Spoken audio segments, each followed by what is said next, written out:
हर गोपी की आंखों में आंसू आ गए कि अभी तो कन्हैया यहीं बैठे थे, हमने अचानक आंखें क्या बंद करी, ठाकुर जी को हमें छोड़कर चले गए। एक गोपी कहने लगी, कन्हैया तू हमारे साथ में हमारी इतनी परीक्षा क्यों लेते हैं? अरे कन्हैया, हम तुमसे प्रेम करते हैं, हम तुम्हारे बिन रह नहीं सकते और तुम हमें छोड़कर चले जाते हो। कन्हैया हमारे साथ आप ऐसा ना करो। इधर राधा जी का आगमन हो। आज राधा जी से गोपी पूछने लगी, राधेशु आपने कन्हैया को देखा? राधा रानी कहने लगी, मैं भी कन्हैया को ढूंढ ही रही, लेकिन कहीं कन्हैया दिखाई नहीं दे रही। आज सारी गोपी रोने लगी, सब गोपियों की आंखों से आंसू आ गए। कन्हैया हमारी इतनी परीक्षा मत लिया कर। सजनों, गोपी गोपी है क्या? गोपी का अर्थ क्या होता है? गोपी किसी का नाम नहीं है, गोपी किसी का नाम नहीं है। सजनों, गोपी का अर्थ होता है जो भगवान के अनुकूल रहते हैं। आप भी गोपी हैं, हम भी गोपी हैं। जो ठाकुर जी के अनुकूल रहते हो उसी को गोपी कहते हैं। जो ठाकुर जी से प्रेम रखते हैं, ठाकुर जी के बिना एक क्षण नहीं रहते हैं, जैसे आज गोपियों की प्रहवासना बता रही है जब ठाकुर जी अंतर ध्यान हो गए। एक गोपी तो रोती रोती कहने लगी, कन्हैया जब तू सामने रहता है ना तो ऐसा लगता है मानो पूरा संसार के दर्शन हमको हो रहे हैं। कन्हैया जब तू हमारे सामने रहता है तो हमको ऐसा लगता है जैसे पूरे संसार के दर्शन हमारे सामने हो रहे हो। और कन्हैया जब तू हमको छोड़कर चला जाता है तो ऐसा लगता है कि मानो पूरा संसार जलमग्न हो गया है। कन्हैया हमारी इतनी परीक्षा मत लिया। सजनों, ब्रजवासियों का कन्हैया के प्रति एक अलग ही प्रेम है।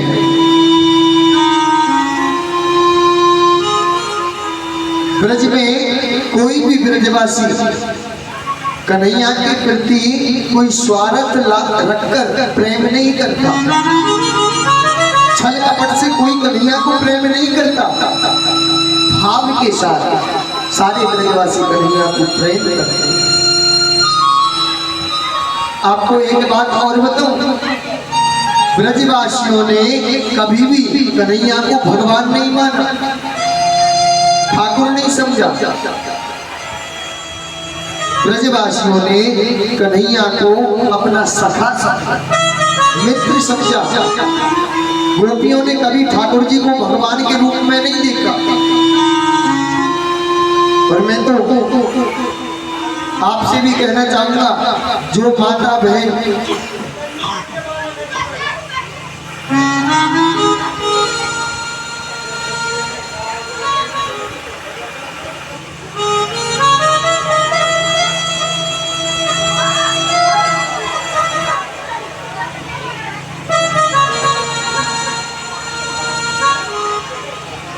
जो भैया और जो बहन लड्डू गोपाल की सेवा करती है, किस किस के घर में है लड्डू गोपाल?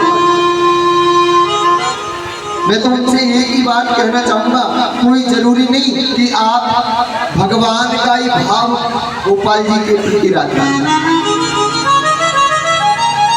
एक भाई का भाव भी गोपाल जी के प्रति रखा जा सकता है। एक पुत्र का भाव भी भगवान के प्रति रखा जा सकता है। एक मित्र का भाव भी ठाकुर जी के प्रति रखा जाता है। लेकिन मन में भाव होना चाहिए। आजकल हम देखते हैं बहुत सी माताएं ठाकुर जियों को डलियों में रखकर घूमती हैं, इधर से उधर ले जाती हैं, उधर से इधर ले जाती हैं। ये ठाकुर जी का अपमान होता है। क्या ठाकुर जी ऐसे ही जो डलियों में रखकर घूमते? अरे ठाकुर जी को तो आसन पर रखना चाहिए। लेकिन आजकल ऐसा प्रचलन चल रहा है। गोपी किसी का नाम नहीं है, गोपी उसको कहते हैं जो ठाकुर जी के हर क्षण में ठाकुर जी के पास रहती है। और एक बात और, ना तो गोपी ठाकुर जी के बिना रह सकती और ना ही ठाकुर जी गोपियों के बगैर रह सकते। दोनों का संबंध ऐसा है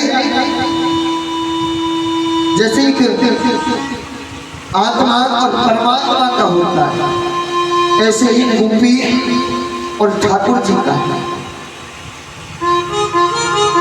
ब्रजवासियों ने कभी भी कन्हैया को भगवान नहीं माना, अपना सखा माना, अपना मित्र माना। कभी ब्रजवासियों ने कन्हैया से कुछ मांगा नहीं, कभी नहीं मांगा। क्यों? क्योंकि मांगने की जरूरत ही नहीं पड़ी। अरे जहाँ पर ठाकुर जी का वास होता है, जहाँ पर वृंदावन होता है, वहाँ पर किसी को भी मांगने की कोई जरूरत नहीं पड़ती। क्यों? क्योंकि हमारे विद्वान लोग कहते हैं, संत लोग कहते हैं कि वृंदावन बालिक बनो, और भंवर करे गुंजार, दुल्हन प्यारी श्री राधिका, तो दुल्हानंद कुमार। वृंदावन बालिक बनियो, भंवर करे गुंजार, और दुल्हन प्यारी श्री राधिका, तो दुल्हानंद कुमार। वृंदावन में कभी भी कन्हैया कन्हैया नहीं कहते।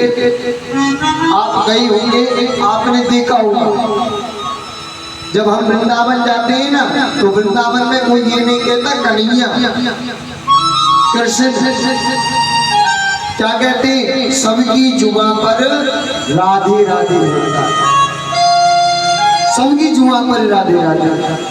कोई फल बेचने वाला होगा, वो भी राधे राधे कहेगा। कोई खाने बनाने वाला होगा, वो भी राधे राधे कहेगा। और तो और भैया जो रिक्शा वाले होते हैं ना, वो भी राधे राधे कह के शायद मानते वृंदावन में। क्यों राधे राधे क्यों कहा जाता है?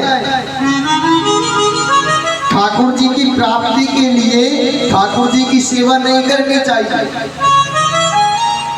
ठाकुर जी की प्राप्ति के लिए तो श्री राधे राधे की सेवा करनी चाहिए।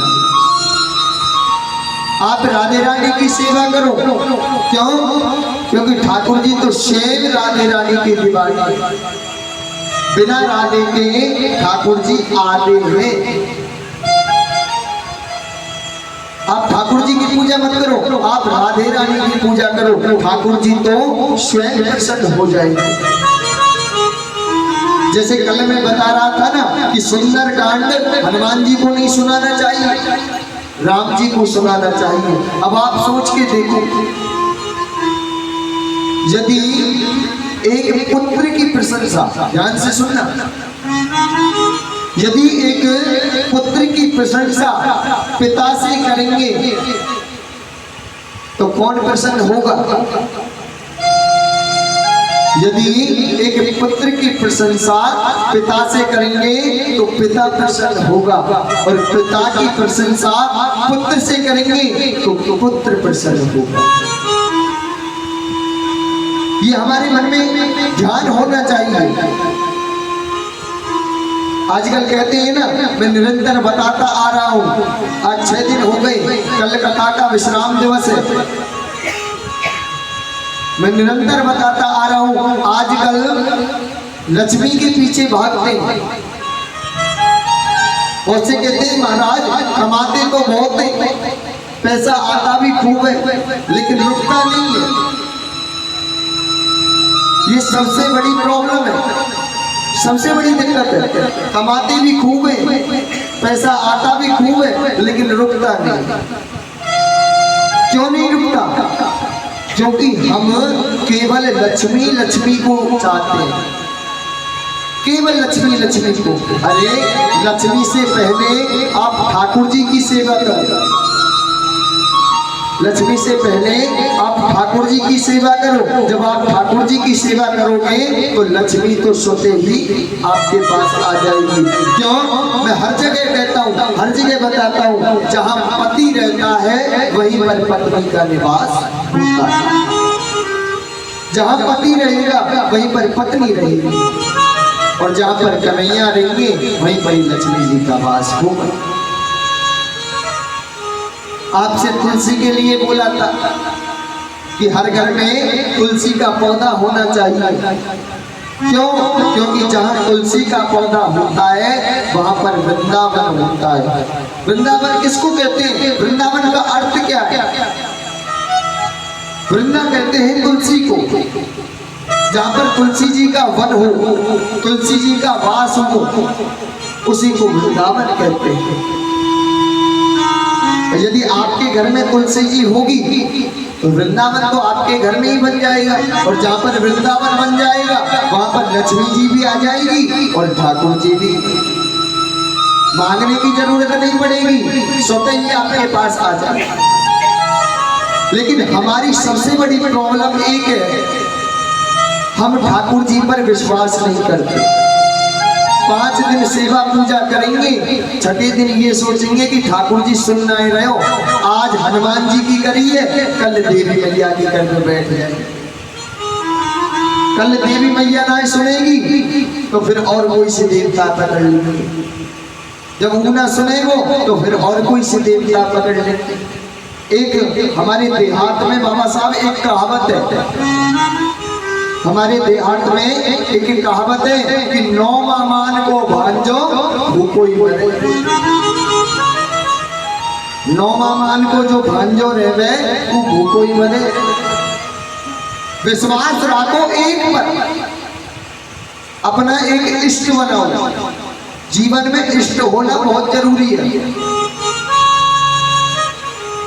अगर आप भोलेनाथ को मानते हो तो भोलेनाथ की ही पूजा करो, देवी मैया को मानते हो तो देवी की ही पूजा करो, और हनुमान जी को मानते हो तो हनुमान जी की पूजा करो। एक इष्ट होना जीवन में अनिवार्य है, एक पर टिके रहो। यदि एक पर टिके रहोगे तो वो आपको जरूर देगा। विश्वास बनाओ ठाकुर जी के प्रति। 6 दिन पूजा करते फिर छोड़ देते। जब कोई संकट आता है तो ठाकुर जी से कहते हैं तेरी पूजा खूब करके देख ली, तेने कछु नहीं दियो।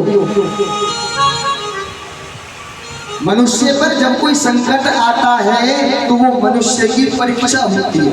भागवत में लिखा हुआ है, मनुष्य नाम परीक्षा यदु नाम समावृता। जब मनुष्य पर कोई संकट आता है तो भागवत जी कहती है कि उसकी भगवान परीक्षा लेते। आपने स्कूल देखा, स्कूल में जब मास्टर बच्चों को पढ़ाते तो एक किताब को एक मास्टर साल भर पढ़ाता है बच्चों को। ऐसा ही होता है ना, एक मास्टर बच्चों को एक किताब को साल भर पढ़ाता है। क्यों पढ़ाता है? ताकि पेपर अच्छे से दे सके, अच्छा रिजल्ट आ सके। और पेपर कितने दिन का होता है? 1 दिन का। खाली 1 दिन का पेपर होता है। 1 दिन के मारे पूरी साल परीक्षा ली जाती है। तो ठाकुर जी भी ऐसे ही गाय को सुख ना देवे, ठाकुर जी भी परीक्षा लेते हैं, और परीक्षा जब लेते हैं तो संकट आता है। लेकिन हमें ये याद रखना चाहिए कि जब भी संकट आवे, जब भी कोई दुख आवे, तो ठाकुर जी को मत छोड़ो, उल्टा ठाकुर जी को और पकड़ लो कि हम तो तेरे हवाले, तू जाने तेरे काम जाने।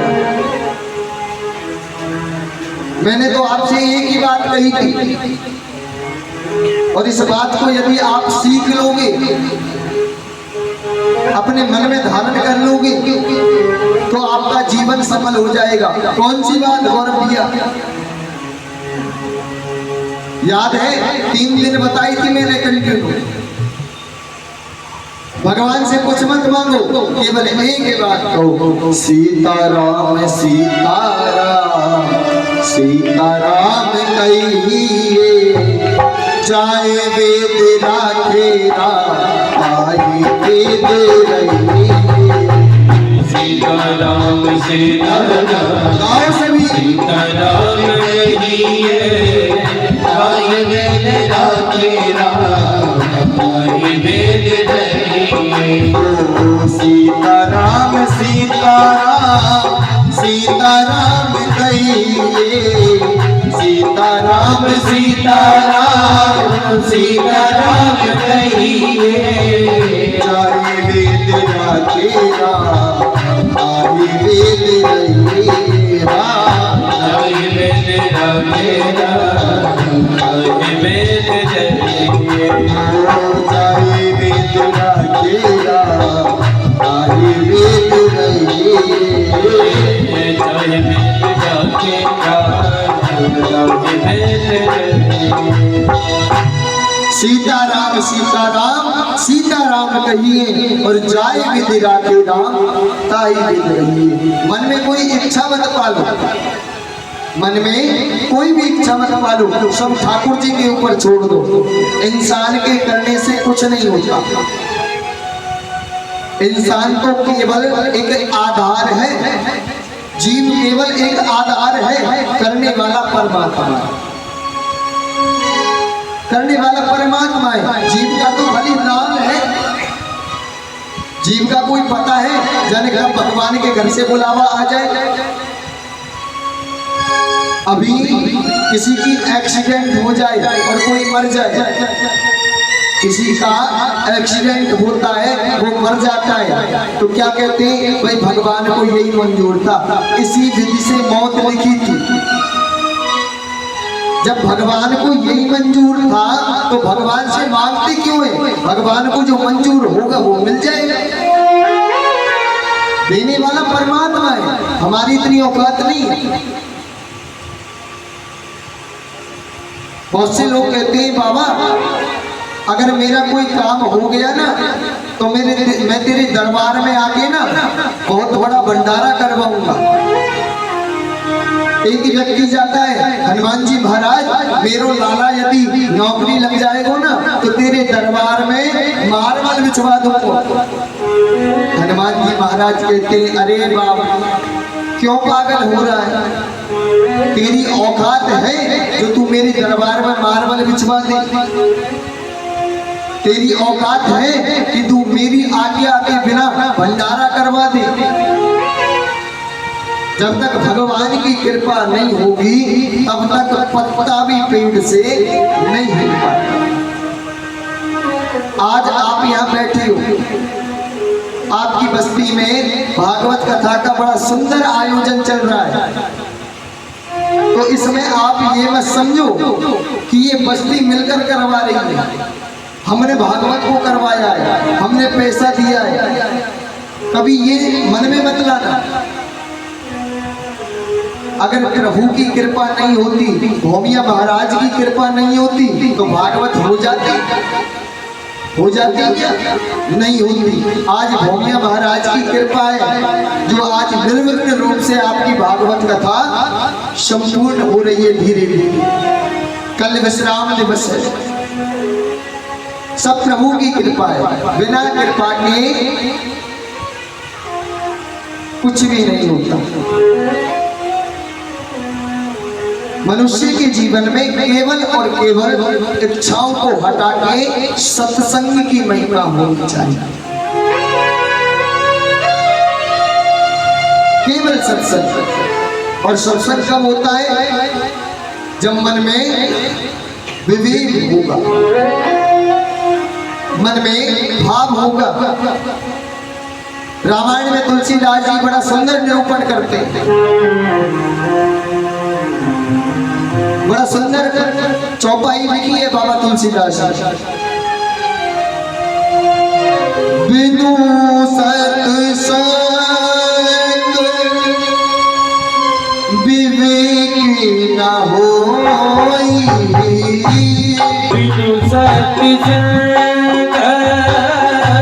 विवेक न होई, बिनु सत्संग विवेक न होई, बिनु सत्संग विवेक न होई। राम कृपा सुलभ सोई, राम कृपा सुलभ सोई। बिनु सत्संग विवेक न होई, और राम कृपा बिन सुलभ न सोई। सबको सत्संग की परिभाषा याद रखनी चाहिए। और सत्संग की प्राप्ति कब होती है? सत्संग की प्राप्ति कब होती है? सत्संग की प्राप्ति ऐसे नहीं होती। आप मंदिर में गए, ठाकुर जी की आरती घुमाया, अगरबत्ती जोड़ी आए और घर आकर फिर वही भलाई बुराई में लग गए। ठाकुर जी की सत्संग की प्राप्ति होती है ठाकुर जी के कथाओं को सुनकर। भगवान की कथाओं में आकर बिन सत्संग के विवेक न होई, और राम कृपा बिन सुलभ न सोई। बिना भगवान की कृपा के सत्संग की प्राप्ति नहीं हुई। सजनों, वापिस उसी कथा पर आ जाओ। आज गोपियों के बीच से भगवान अंतर ध्यान हो गए। अंतर ध्यान हो गई तो सब गोपी रोने लगी, आज ठाकुर जी को याद करने लगी। गोपी कहने लगी, कन्हैया अभी तो आप हमारे पास बैठे थे, अचानक से तुम कहाँ चले गए? कन्हैया जब तुम हमारे पास रहते हो ना, तो हमको ऐसा लगता है कि पूरा संसार हमारे पास बैठा हुआ है।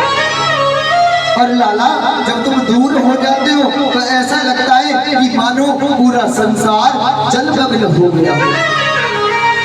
स्वामी हमको छोड़कर मत जाया। आज गोपी करेंगे।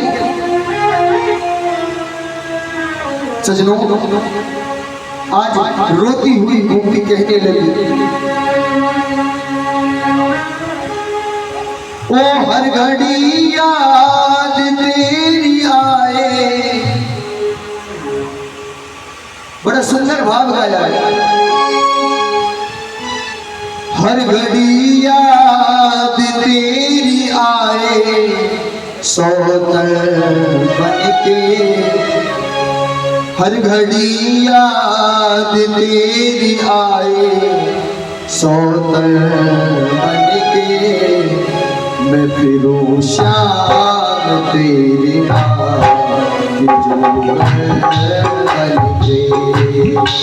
फिरूं श्याम तेरा बनके। हर घड़ी याद तेरी आई, हर घड़ी याद तेरी आए, सौतन बनके। मैं फिरूं श्याम तेरी राम की जोगन बनके। मैं फिरूं श्याम तेरी राम की जोगन बनके। जय हरि।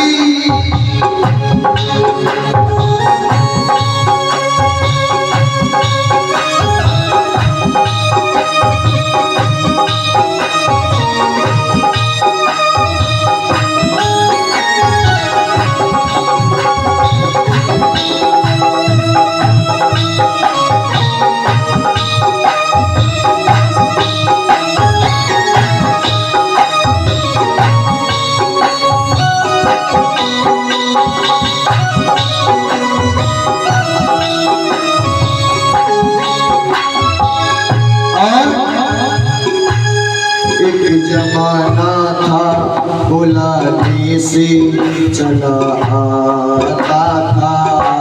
एक जमाना था बुलाने से चला आता था।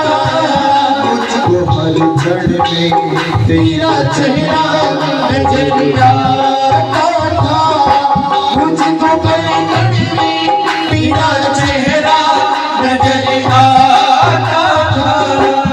टूट गई मैं तो तेरे चेहरे का दर्पण बन के।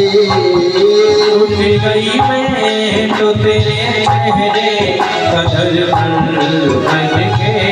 वो टूट गई मैं तो तेरे चेहरे का दर्पण बन के। टूट गई मैं तो तेरे चेहरे का दर्पण बन के। मैं फिरूं शाम तेरे नाम की जोगन बन के। मैं फिरूं शाम तेरे नाम की जोगन बन के।